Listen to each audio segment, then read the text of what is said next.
All right, we'll do the dark side now.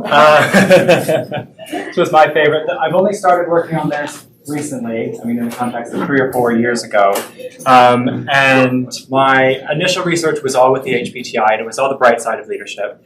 And that was, started with my dissertation. I was really interested in how do we predict the positive traits of leadership, but also what makes a kind of ethical, productive, effective leader.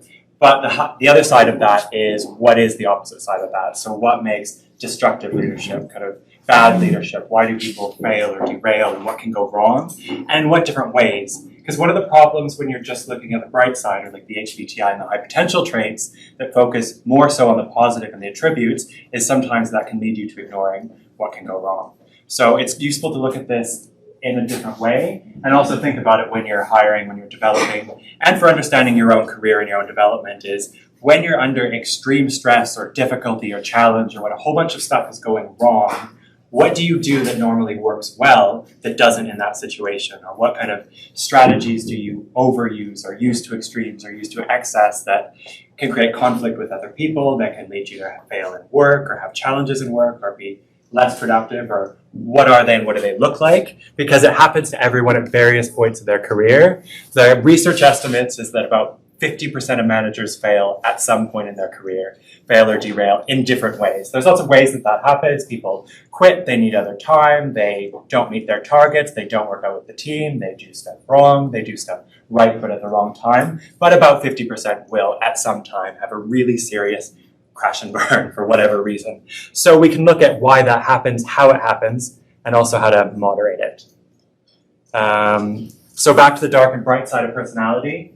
The extremes of personality. So when those personality traits are taken to excess, when conscientiousness or adjustment are too high, what can happen, what can go wrong, when is it useful, and counterproductive reactions to stress. So sometimes those kind of things that like conscientiousness, that's about long-term planning and dealing with problems before they come up, if it's directed at the wrong target or it's distracted or not looking at what is most important, then it can really go wrong when it's perfectionism. So focusing on all of the details but forgetting the big picture, or spending a lot of time doing one thing when you really should be doing something else, or got a last minute assignment focusing on something completely different, or organizing your schedule when you really should be writing a report. So the thing about the dark side of personality is it's often rigid and difficult to change. So those dark side personality traits are those really entrenched patterns of behavior. Other things like motivation can change, right? Like you can be motivated to do something that's counterproductive or not great for a relationship or not great at work, but that stuff that's more variable. See, these are kind of entrenched patterns that are constantly happening again and again with people or in different situations. So it's harder to change. And there's 4 areas of that. The dark side is essentially dysfunctional, maladaptive, antisocial. It's leading to negative outcomes, and we can define what those are, whether it's failure at work or stealing from the company, or there's all sorts of different types of that derailment. And the bright side is functional, adaptive, pro-social. It's good for other people. So there's 4 areas when we're looking at the dark side. These are from the kind of personality disorders, but they apply to personality styles, which are the less extreme kind of versions of them. And then the 4 areas of functioning. So the first 2 are yourself, and the second 2 are about other people. So identity and self-direction. Identity, do you understand yourself generally as apart from other people? Do you know who you are and what you want to do?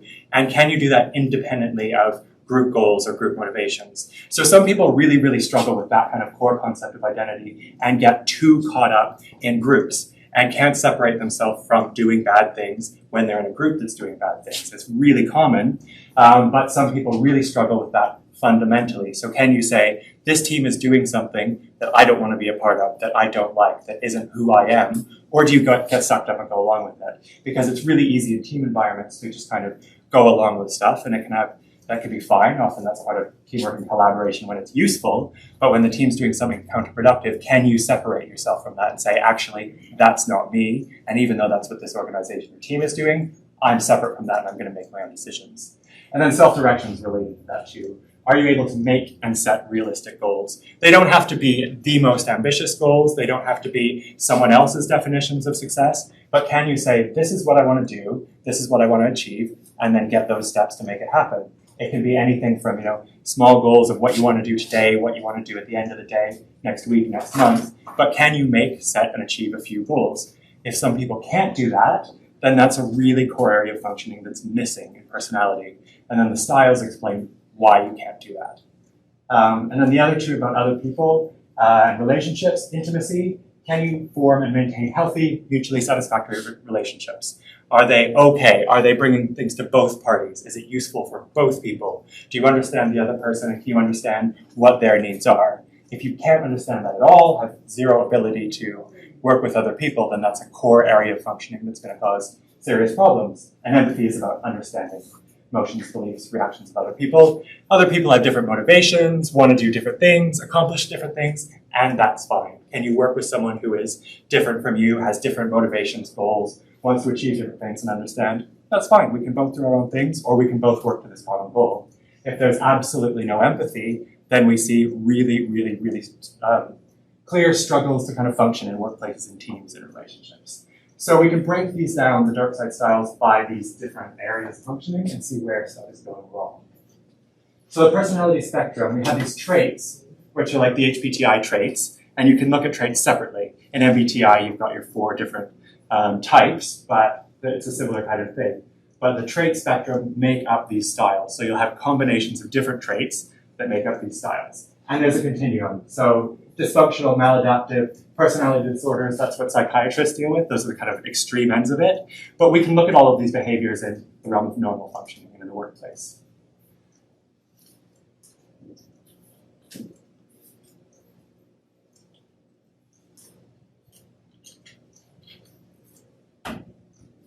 And so we've got potential to, there's all sorts of ways you can look at goals, kind of outcomes. Are we looking at empowering great performers? Or are we firing the lowest performers? Redefining corporate values, don't get caught stealing, give 110%, take credit for others' work. It's interesting sometimes you look at these kind of buzzwords of what people are saying they're doing versus what's actually happening in the organization. Leverage existing talent or increasing people's workloads. Are we engaging in blue sky thinking, or are we avoiding making decisions? And is there a bright side to it? Is there a dark side to it? Are we necessarily doing something? Are the outcomes positive or negative? So sometimes when you're looking potential to do what, potential to be a very kind of charming, good communicator, is there a dark side to that? What are they trying to motivate people to do? What are they trying to accomplish? And how are they using those attributes at work? So it's not necessarily always good. And we can look at these dimensions of potential, career growth and foundational dimensions, in the context of derailment and stuff going wrong as well. So what are the traits or the specific attributes that make a particular type of work difficult for a person? Right? Lack of empathy is a really strong predictor of failure if your work is working with other people and helping other people and understanding what other people need. Even if you're in sales or marketing, understanding what other people's motivations are is a really important predictor of success, because then you're understanding how to communicate with other people.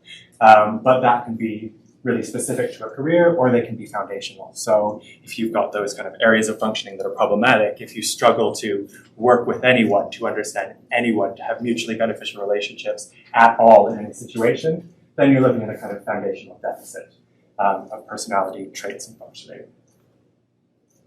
So here's the ones that are in your report. There's 11 of these styles that kind of cluster in 3 areas. And I've grouped them in kind of cluster A, B, and C, which is consistent with psychology.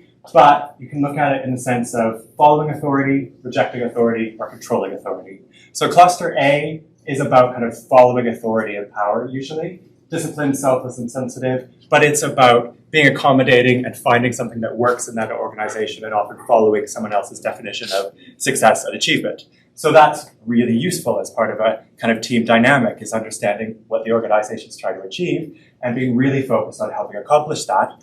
But it can go wrong when someone is following a leader who is doing something destructive, but they may be more kind of uncritical of that in that specific situation. Whereas solitary and unconventional are more about rejecting authority and setting yourself apart.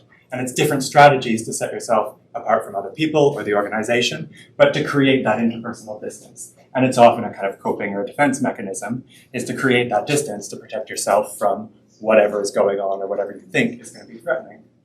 And then these 5 are about kind of controlling authority, controlling power, controlling other people. So those are the kind of aggressive, dramatic, confident, impulsive, and resourceful ones.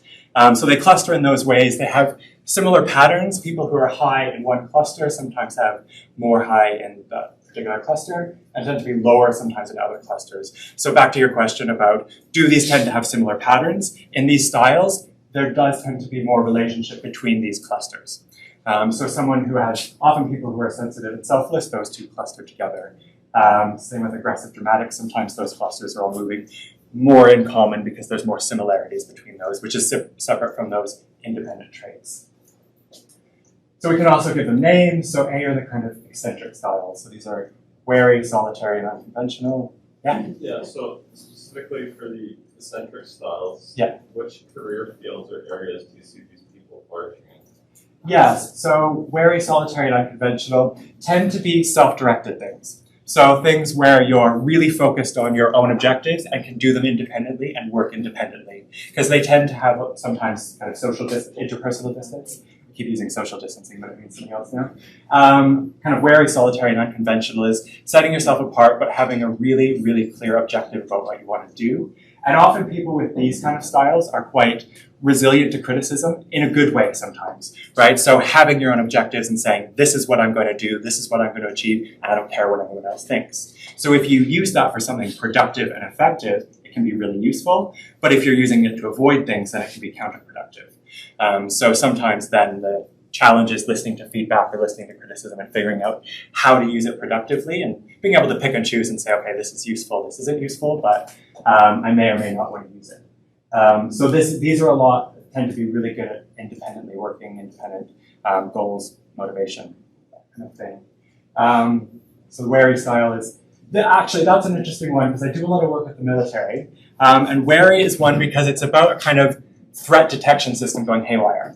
So it's about, are you suspicious of other people? Are you worried about what's going to happen? Concerned about what's going to go wrong? That is a really, really useful skill in some occupations, right? If you're really, really highly attenuated to being a bit mistrustful sometimes of what's going on, of questioning authority, of questioning the narrative, of questioning what's happening, and having someone who is skeptical of everyone in the right role sometimes is really useful. So you can say, okay, what's going on behind this? What's the reason behind this? But it has to be channeled appropriately because you don't want that general mistrust. It's not very useful, but if part of your job is saying, okay, where are the threats coming from? What's going wrong? And someone who's really sensitive to that, kind of wary, suspicious, that can be really useful in that kind of role. Anything to do with like security or threat detection. Cybersecurity, yeah, that's exactly right.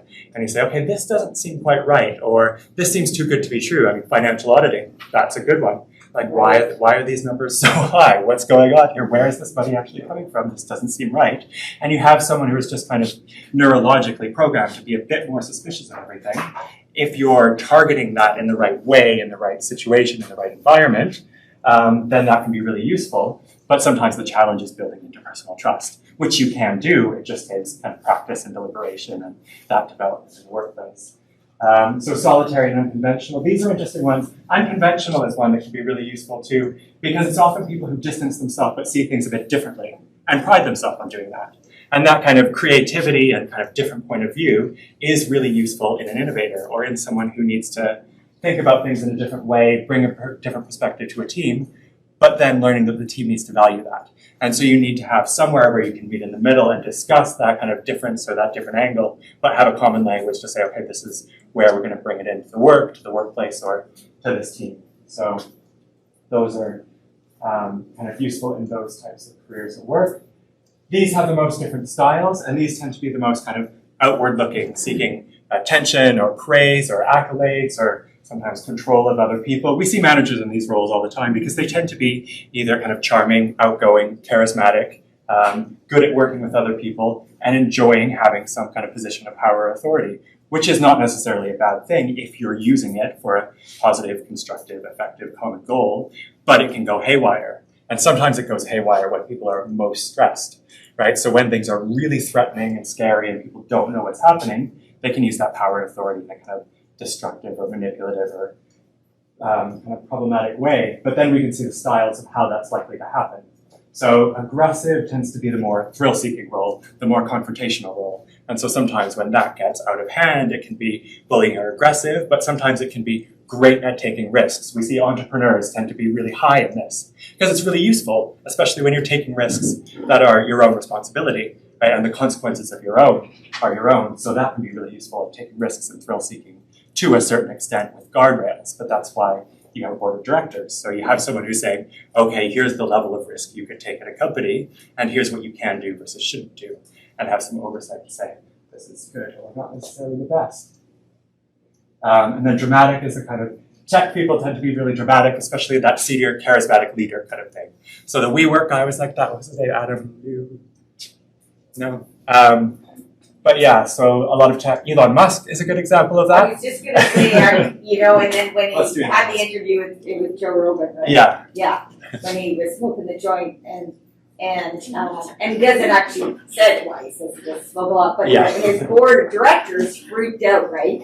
Yeah. Because it was just a little bit too out there Yeah. around what made us comfortable. It was just fascinating that piece. And it's so interesting to see that with a kind of dramatic personality style like that, because it gets you so much attention, and that can be so useful when you're trying to attract employees for a certain job or in a career, making your company stand out, making your startup seem interesting, innovative, attracting investment. Getting attention is really useful and really powerful. And sometimes it's hard to see where that line is, right? And sometimes that switches based on other people's perceptions. So this happens all the time in tech or in any type of leadership where people are kind of dramatic, flamboyant characters who get a lot of attention, but then all of a sudden some sort of switch flips, or they go too far off the rails, or they say something that they may have thought was fine or was the right level of controversy, but they don't really have that external perspective that everyone else goes, what the hell did he just say? Like, or what did he just do live on TV or on Joe Rogan's show?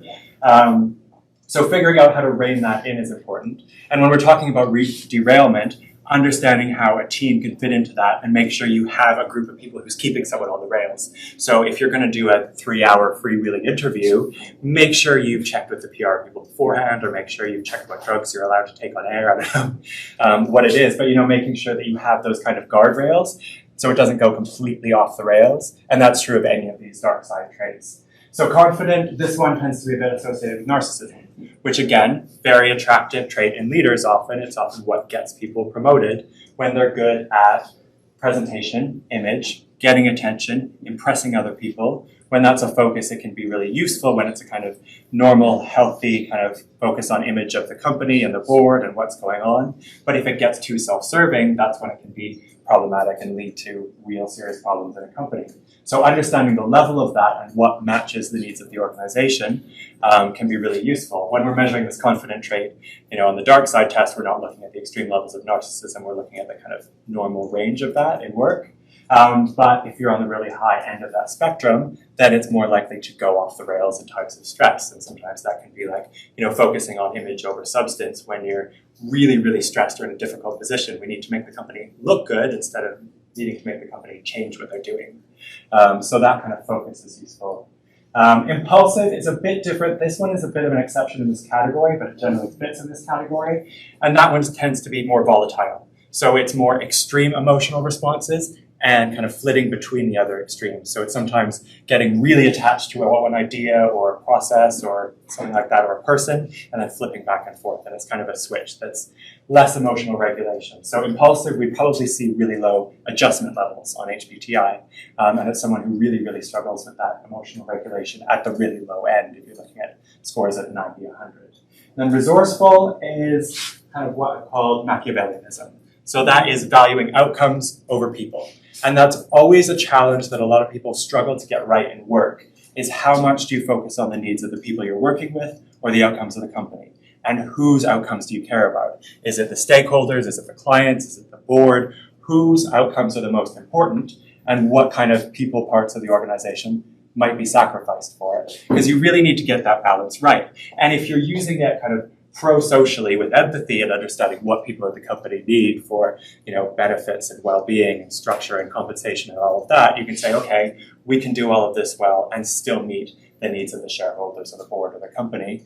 But when it goes into the two extreme ends of it and it's focused only on outcomes at the expense of people, is when it starts to get really destructive or toxic. So all of these, it's really tough to know exactly where the line is, how to get it exactly right and how to balance it. And it's kind of a continual process of making sure people who are in positions of power or leadership have checks and balances and advice to make sure that they're not going too far off the rails. Because the other problem, like I said before, is these traits tend to get a little bit more extreme over time, is if you have someone who's really successful for one of these traits, then they tend to do that more and more. And if someone is kind of a dramatic, flamboyant leader who gets a lot of attention for it, gets a lot of money for it, gets a lot of success for it, then they're going to double down on that and keep doing it. So you need to know when the range is of, when do we need to check on this and make sure it's okay? When do we need checks on this power or authority?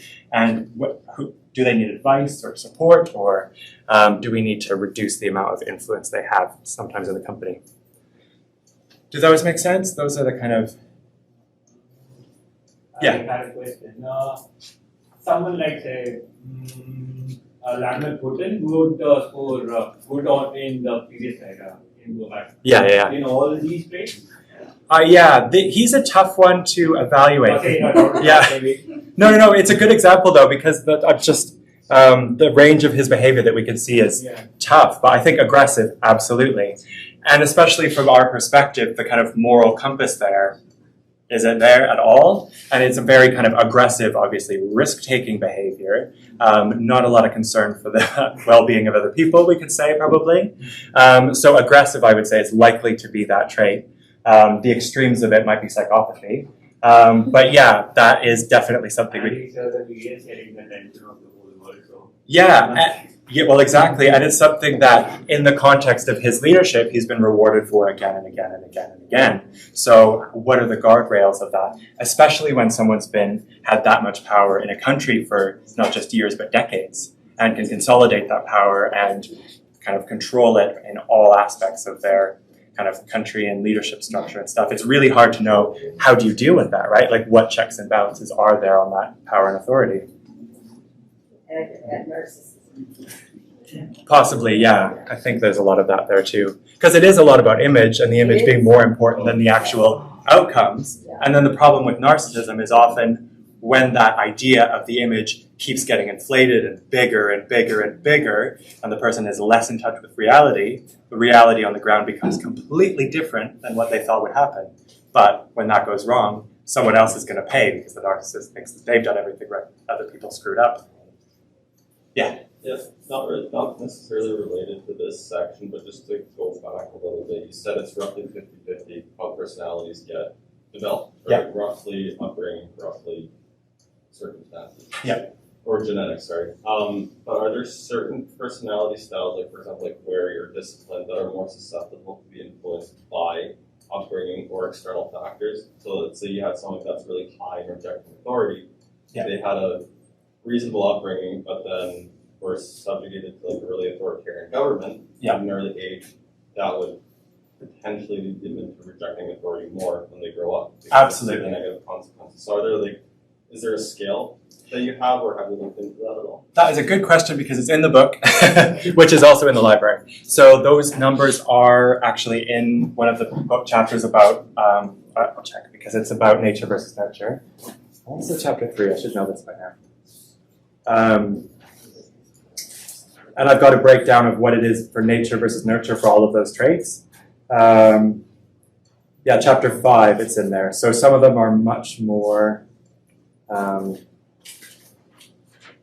here we go. So the solitary one is actually much less heritable. It's much more developed. So people who tend to isolate themselves from other people as a kind of defense mechanism and prefer to work much more independently, that tends to be a lot more learned than inherited. Same with perfectionism. Perfectionism is a lot more learned, especially in early adulthood. Whereas the aggressive trait, or antisocial personality disorder, is much more genetic. So with these, there's some more variability than the HPTI traits, which tend to be about 50-50. So yes, really good question. And there's a lot of this that's about how people develop defenses and develop their relationships, especially when they're young. So these tend to be strategies that people have learned in their family environment, early experiences for dealing with people, right? So if you have a kind of early environment where being aggressive is the only way you get noticed, being really, really demanding of attention and taking risks is the only thing you get rewarded for, then that's a successful strategy that people tend to repeat again and again. And the interesting thing that we see with personality disorders is these are strategies that people have developed early in life that tend to be relatively effective in their immediate environment, but then are not effective in general life in workplaces in the world. So, that kind of confidence, that may be how people learn to get attention, is presentation and image and focus on that, and it's rewarded early in life or in early experiences and, those kind of earlier parts of life and learning about how to interact with other people, but then it goes into the wider world, into school, into workplaces, and all of a sudden it doesn't work in the same way because people don't react to you in the same way that, your parents or caregivers or immediate family did. So a lot of these are kind of styles and strategies that have been learned early on, but then tend to be counterproductive in different environments later on. So yeah, great question.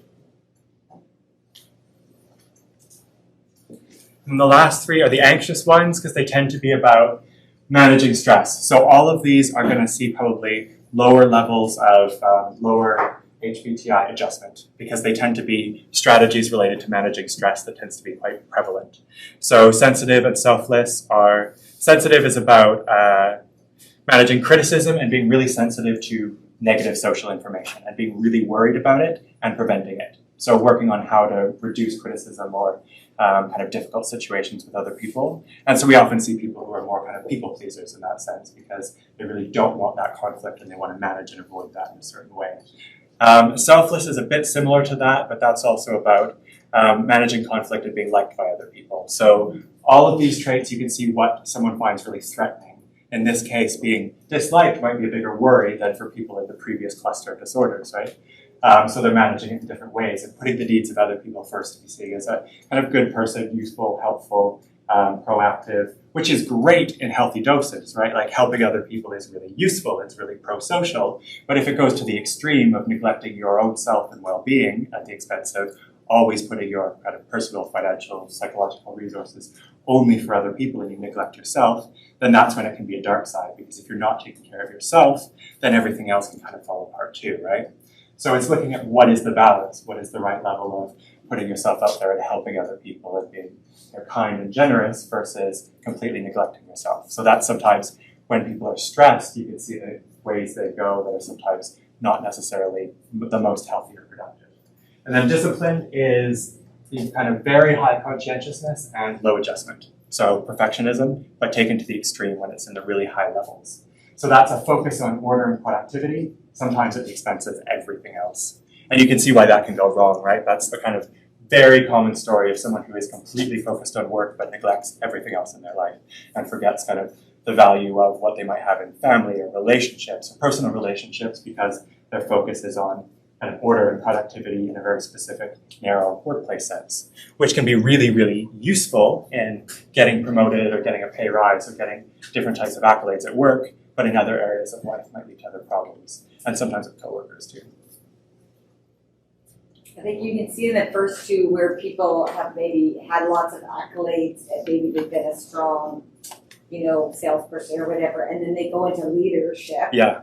And people, they have to make hard decisions and they really struggle because people don't like everything that they're doing or they don't like, and so they're really anxious about making decisions, right? Yeah.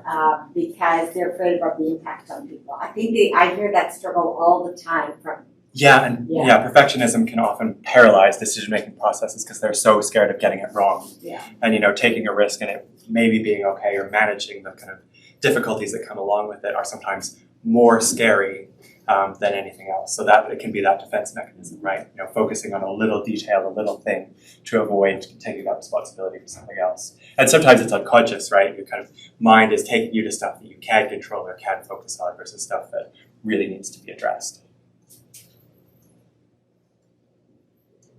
And so those ones tend to be opposing, again, to the kind of cluster C. We see sometimes, or cluster B, so when people are really high on these, we might see a bit lower on the B or A clusters because sometimes these come together too, right? So really perfectionistic in service of other people or someone else's goals or objectives. But not always, but sometimes we see that. Does anyone want to talk about their profiles in this one, or questions about they scored really high or low on? Or even how the scoring was done, how we get to that. Because one of the things that's done differently in the scoring of this test versus the HPTI is the HPTI, one item or one question is only kind of plugging into one scale or one score. We've done this quite differently because sometimes there's really clear relationships between the different styles and disorders. So sometimes you're answering a question, but it's affecting the scale slightly differently. So if you're saying, yes to this or really strongly agree with this, it's affecting multiple of the scores. So it would be pretty much impossible to get 100 on everything in this, because if you're saying strongly agree to this, it's pulling down some of the other scores. That's slightly different in psychometrics. Sometimes we have really clear relationships of one question to one score, factor, or outcome. And one of the reasons we do this is sometimes people are more likely to mislead the questions in this because it's asking questions about aggression or how you deal with other people, sometimes in antisocial or less productive ways. So it's making sure that however you're answering the question is giving us useful information. Because there's some questions you can ask people in questionnaires, everyone answers the same way. So you need to make sure you're not asking those questions, you're making sure the questions are giving you useful information about these clusters or styles or scores that we can interpret. And then essentially what we're doing is there's certain patterns in how people respond, certain kind of clusters of ways that people think about things or relationships or colleagues or other people that you can categorize into these categories, like HPTI categories. And once you can kind of statistically analyze the pattern, then you're getting these really clear scales or spectrums of how people relate to themselves and understand themselves or other people. So we can say that they're trying, that some people might try to game the system a bit. Yeah. So that they appear less dark traits. So they have to do all of these kind of things to try to... Yeah, or sometimes higher the dark side traits if you're trying to kind of show off or project a certain image. That can happen too, so it could go either way. Yeah. Right? Because if you're saying, I am the absolute best Machiavellian leader, if you're looking at resourceful, and you're saying, I am completely focused on outcomes. I don't care about people. I only care about the company's success. Because that is a profile that some companies hire for, or a profile that sometimes gets rewarded. Some people will try and game the system in that way too. So you need to make sure that if people are specifically trying to answer in a certain way, that it's affecting the way their questions are scored in other ways or other domains. There's all sorts of stuff you could do to get at that and to kind of figure out who's trying to mislead the system or who's responding in very consistent but not really human ways. You can also do that to detect bots and people trying to take the questionnaire online. But yeah, there's lots of these strategies we use. Yeah? I just want to know, how can we find, what is our style? So, these are all broad styles. So there are some in which I have scored high, Yep. in some I have scored moderate, and there are some in which I have scored less. So the ones that I scored high, how do I come to know which style is or does it change over the time, or it can change a bit. These change a little bit more than the HPTI ones. They tend to be really stable. Again, that's some of the research that's ongoing, is to see how stable they are. But the way I would read this is the highest scores tend to be the most dominant kind of coping styles or strategies. So those are the ones you're going to use most often, whereas the ones that are lowest are the kind of strategies that you might use least often. But most people use a variety of these styles or strategies in their day-to-day life, right? It might be certain styles for certain situations, but the highest scores are the ones that you're going to kind of rely on mostly, yeah.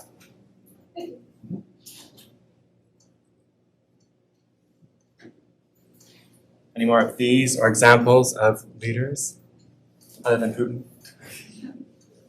There's another very prominent dark side style leader in the book. If you can guess who it is, I wrote this in 2020. Yeah. Any guesses on what those styles might be? There's a couple here. Aggressive, definitely. Thrill-seeking. impulsive, Dramatic, absolutely, yes. Dramatic, very much so. too confident for sure. Too confident.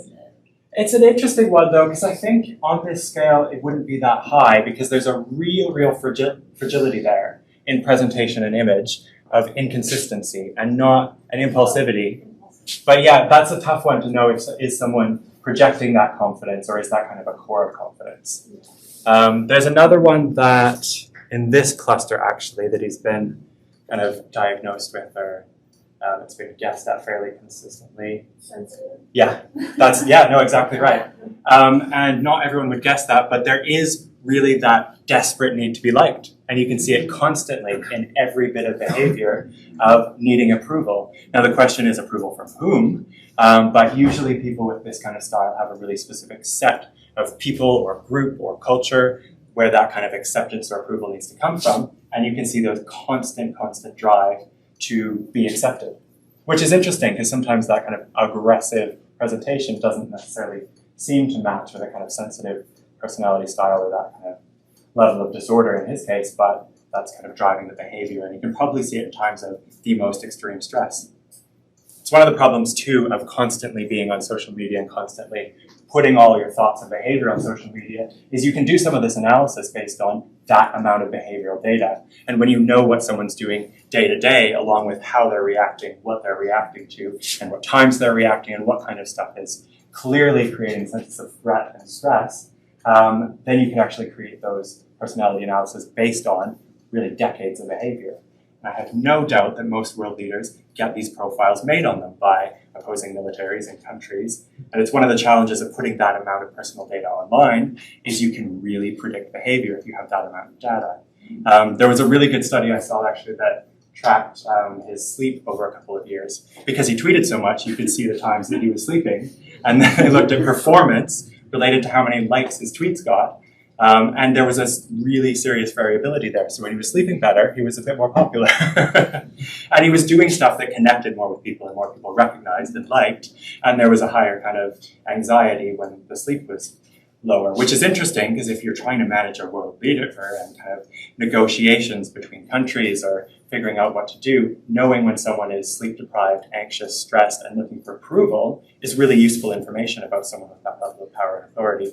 So it's just interesting to see how these kind of styles, we can map them as self-report. You can tell us about what kind of your style is, how you manage stress, how you manage relationships and other people. But based on a large amount of data online, you can see similar patterns start to emerge.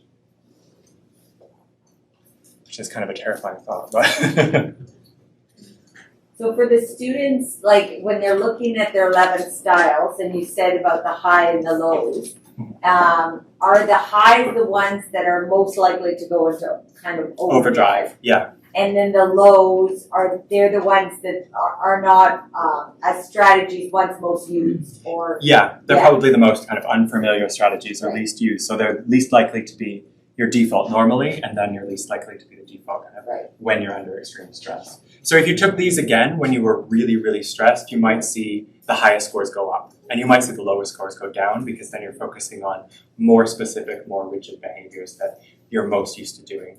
And it's interesting too, this is one of the, I'm going to skip ahead just to a couple of the,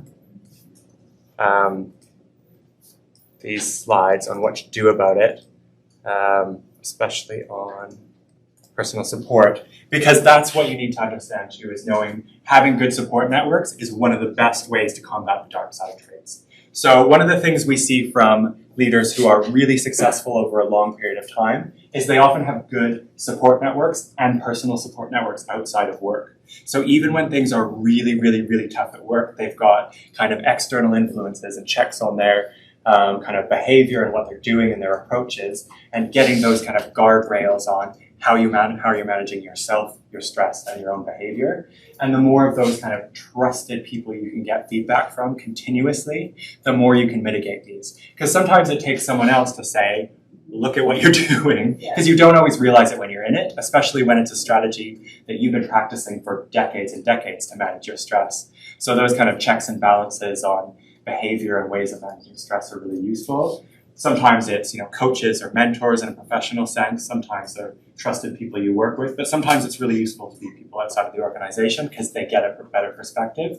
And the challenge is when you get these concentrated power, someone who's stressed and behaving badly, is there's not necessarily a lot of people in the company or organization that are going to say, you need to cut that out when they're doing stuff that is creating really problems, but it's threatening for other people around them.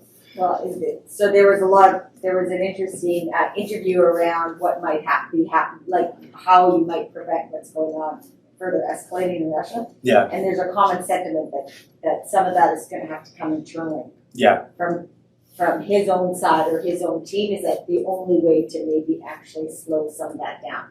Yeah. That external reinforcement isn't So it's gonna, you know, but he has a very small inner cabinet Mhm. that he listens to, but it's somebody who, you know. Well, and does he listen to feedback from them? Because there were some of those photos just before the invasion of him kind of standing up lecturing and his most trusted inner circle kind of sitting back in chairs, arms folded, looking away. And it didn't look like a group of people it was a kind of collaborative, consensual form of leadership. It was very much you fall in line to do this. So you can see that sometimes by body language of who has influence and who someone listens to versus doesn't. But yeah, it's hard to have checks and balances on that kind of behavior without a trusted inner circle. And sometimes these leaders manage to isolate themselves for long periods of time. And it becomes harder and harder to do that. And that's where maybe like EQ 360s or, you know, as managers, is how do you get that feedback on a regular basis? Yeah. Yeah, so that you can kind of see if your own perceptions or what's actually the reality of others. Yeah, and then having that kind of oversight and those recommendations, and it happens differently, right? In companies, it might be board of governors or different people with feedback. In countries, you have all sorts of different feedback mechanisms, hopefully to check on power, right? You've got different houses that can vote against things that can shut down the leader. In some country, parties can vote out a leader who is unpopular or is doing things that are really bad. Hopefully the electorate has that power to do that. So, I mean, that's why we develop these systems to get rid of people or to put checks on power and kind of destructive behavior when they get too bad. They don't always work. Sometimes they're kind of slow and ineffective, but the value of having them is people do derail eventually when they're given enough power and authority and time. So you need ways of either checking that behavior or stopping it full out. That's the good governance piece. I'm going to go back. I think I'm just going to put these up because those are the kind of 5 points.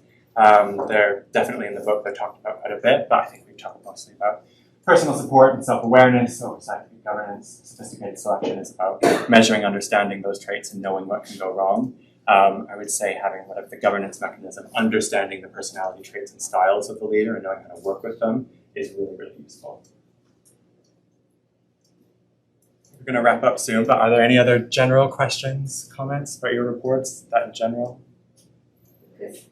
All about my report is like, what can you speak on with the work that you do with like CAF or like with the Canadian Army? Or I'm assuming it's the British Army. British. Yeah. Like, what can you speak on? Like, what you guys do there, or like what you try to analyze, and like where the focus is being pushed in that direction. Yeah, so a big part of it has been about this dark and bright side of leadership and understanding that.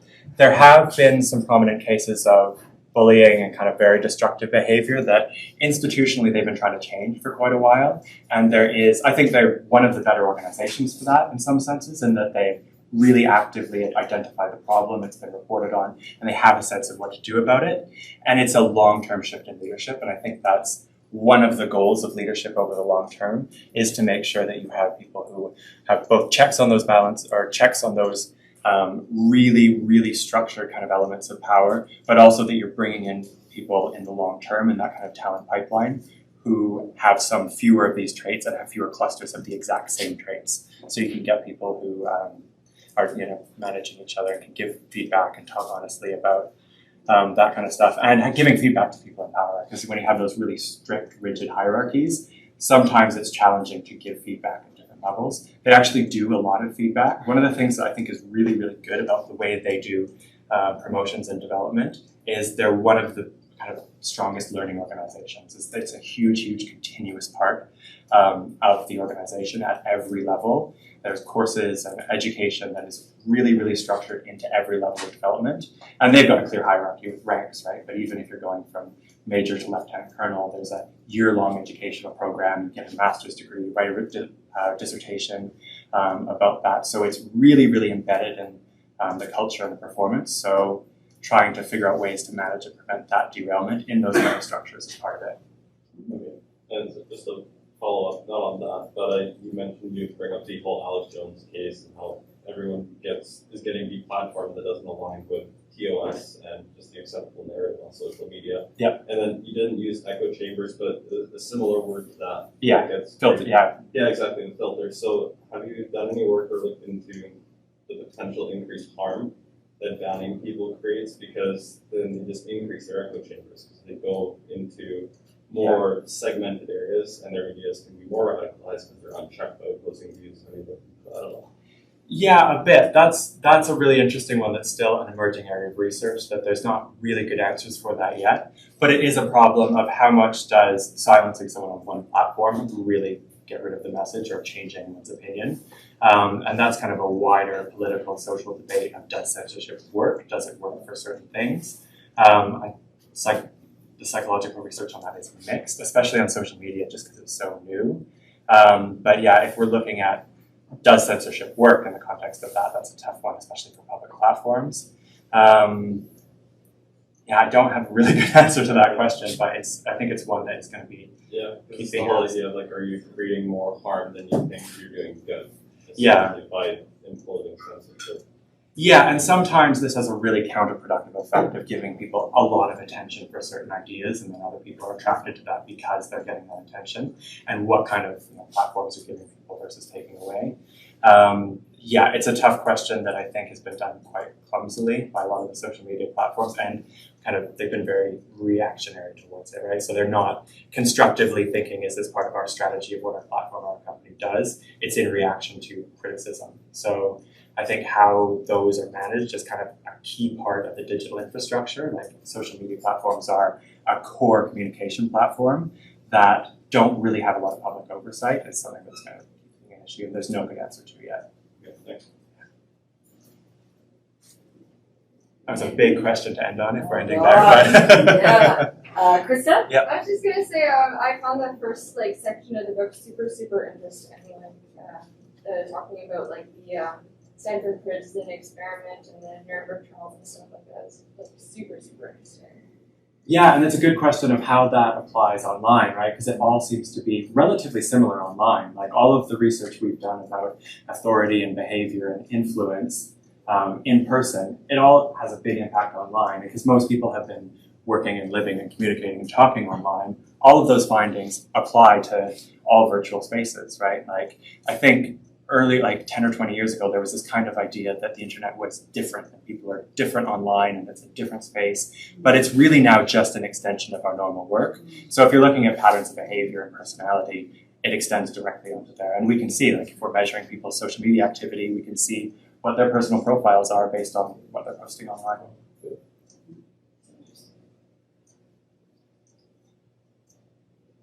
Good. Shall we leave it there? Okay. Thank you. Okay, so I just wanted to thank you so much, Ian, for a few things, for doing the assessments for us at no cost, which is pretty amazing, for letting us some insight into your book, which is amazing. And now we have a digital copy, so people can access it with the library. So if you want to dig into some of the other ones. And then also taking part of your holiday to come in and speak to us. Ian was saying how nice it is to speak in person again. I've done a lot of virtual talks over the last couple of years, but it's nice to see faces. Yes. So, and I'm making him do this all over again. Yep. So on behalf of our class, thank you so much.